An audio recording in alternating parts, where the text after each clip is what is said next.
السلام علیکم ورحمۃ اللہ وبرکاتہ۔ الحمد للہ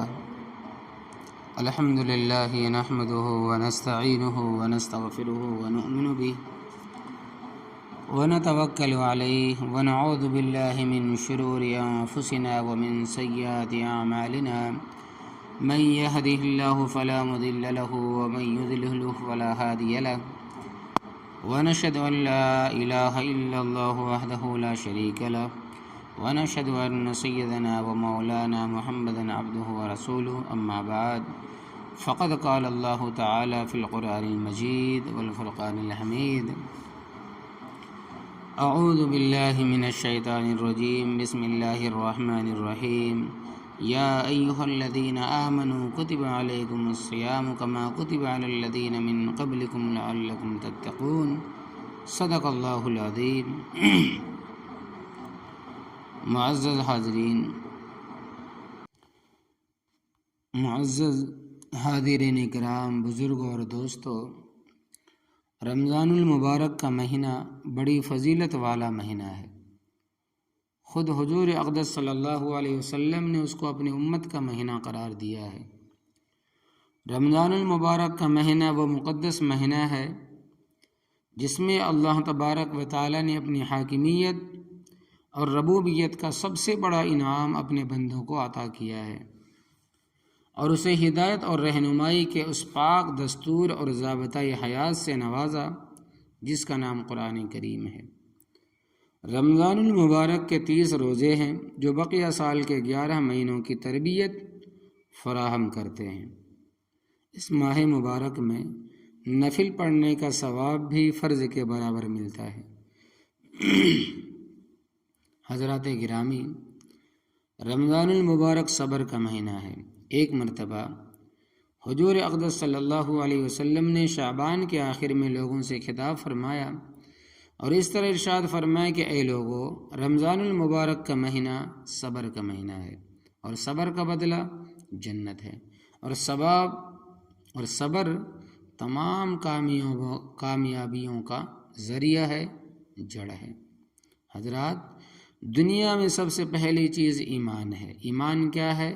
ایمان غیبی حقیقت کی دریافت ہے۔ انسان اپنے آپ کو ظاہری فائدوں اور مادی رونقوں سے اوپر اٹھاتا ہے، تب اس کو باطنی گہرائیوں کا ادراک ہوتا ہے۔ ایک صابرانہ فعل ہے، اس عمل کے بغیر کسی کو ایمان کی اعلیٰ معرفت حاصل نہیں ہوتی۔ دنیا میں کوئی شخص بھی ذہنی برداشت سے گزر کر ہی ذہنی یافت تک پہنچتا ہے۔ مومن سے یہ مطلوب ہے کہ وہ لوگوں کے درمیان اسلامی اخلاق کے ساتھ رہے۔ یہ دنیا ایسی ہے جہاں دوسروں کی طرف سے بار بار زیادتیوں کی برداشت کرنا ہے۔ اسلامی اخلاق ایک طرفہ حسن سلوک کا نام ہے اور صبر کے بغیر یک طرفہ سلوک کا ثبوت دینا کسی کے لیے ممکن نہیں۔ مومن ایک داعی انسان ہوتا ہے۔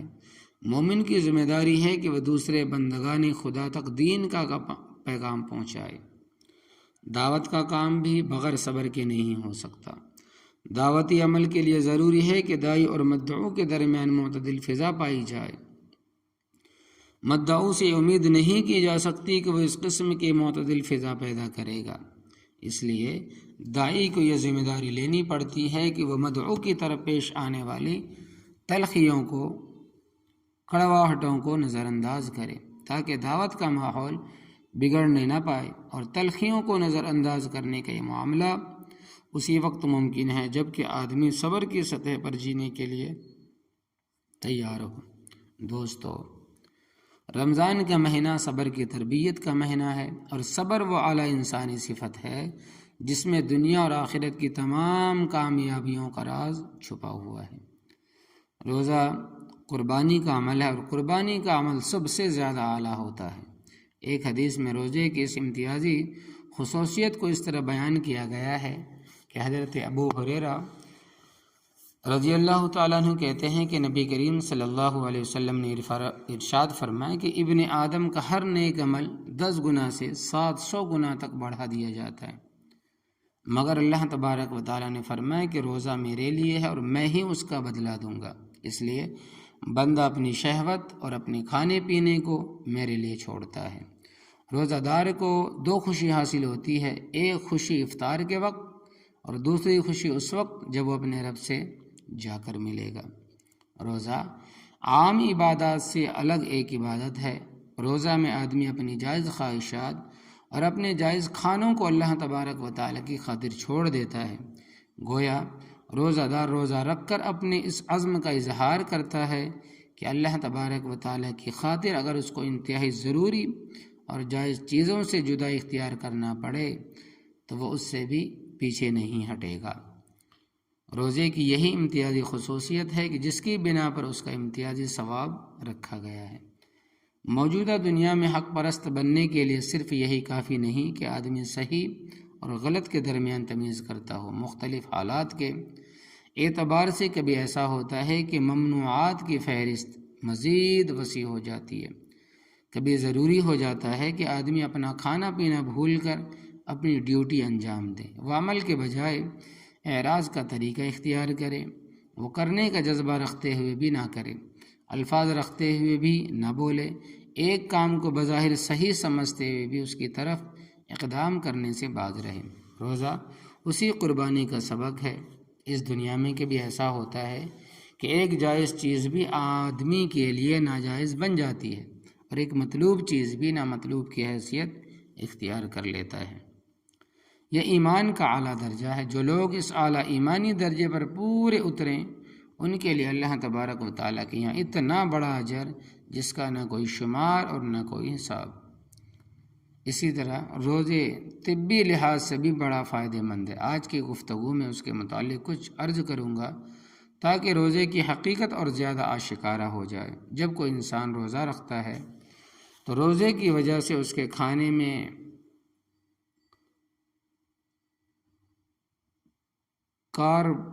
کاربوہائیڈریٹ کی کمی ہوتی ہے تو خون میں موجود شکر اور انسولین میں کمی واقع ہوتی ہے۔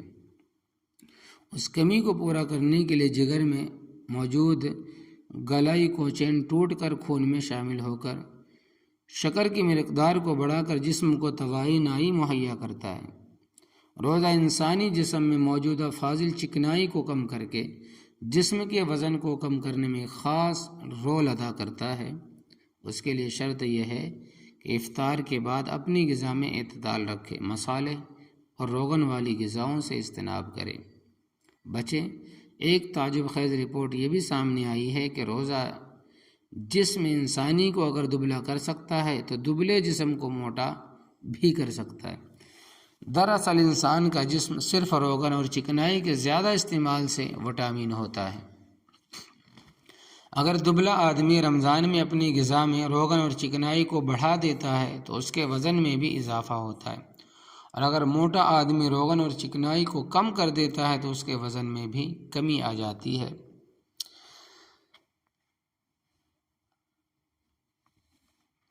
تو جلد انسانی جسم سے فاسد مادوں سے پاک کرنے کا اہم ذریعہ ہے۔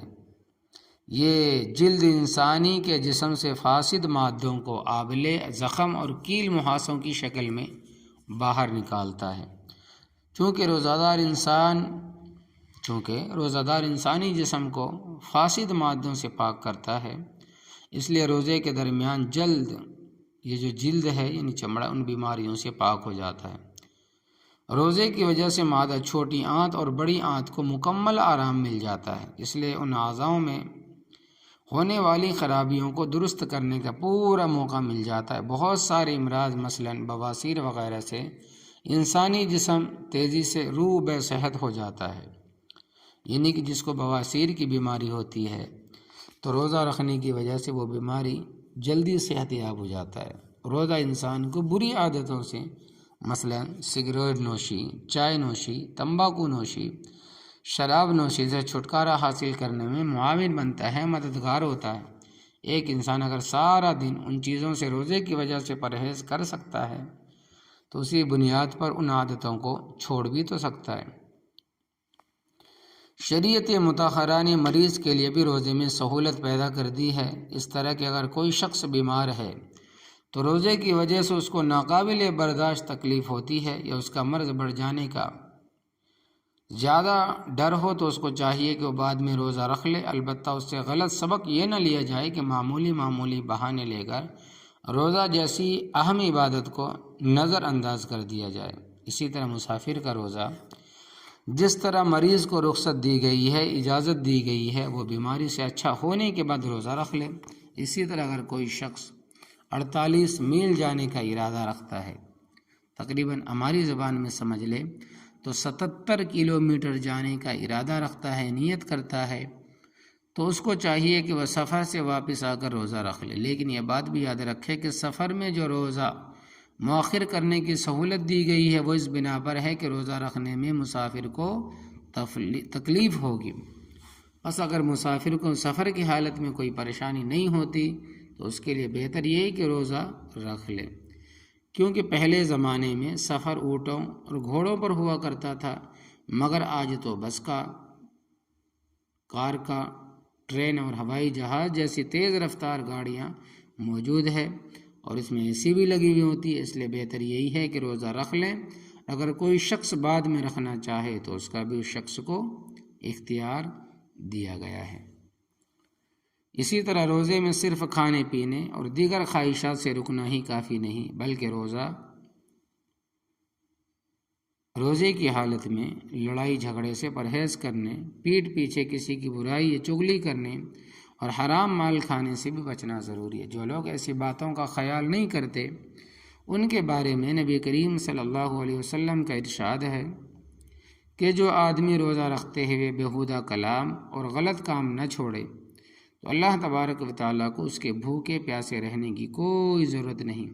معلوم ہوا کہ اللہ تبارک و تعالیٰ کے پاس روزہ مقبول ہونے کے لیے ضروری ہے کہ آدمی کھانا پینا چھوڑنے کے علاوہ معصیات و منکرات سے بھی، یعنی گناہوں سے بھی، اللہ تبارک و تعالیٰ کے نافرمانی سے بھی زبان اور دیگر اعضاء کی حفاظت کرے۔ اگر کوئی شخص اس سے لڑائی جھگڑا کرنے لگے تو خود اپنی زبان سے کچھ نہ کہے بلکہ اپنے دل کو سمجھا لے کہ بھئی میرا روزہ ہے۔ نبی کریم صلی اللہ علیہ وسلم ارشاد فرماتے ہیں کہ کتنے ہی روزے دار ایسے ہیں کہ ان کے روزوں سے صرف بھوک و پیاس ہی حاصل ہوتی ہے، یعنی ان کے روزے عقارت جاتے ہیں، بیکار جاتے ہیں، زیادہ فائدہ مند نہیں ہوتے۔ تجارت پیشہ لوگ خاص طور پر اپنی تجارت میں جھوٹی قسمیں کھا لیتے ہیں یا مال بیچنے میں غلط بیانی سے کام لیتے ہیں۔ رمضان میں اسے خصوصاً پرہیز کرنا چاہیے۔ اسی طرح جھگڑے اور جدال سے بھی پرہیز کریں۔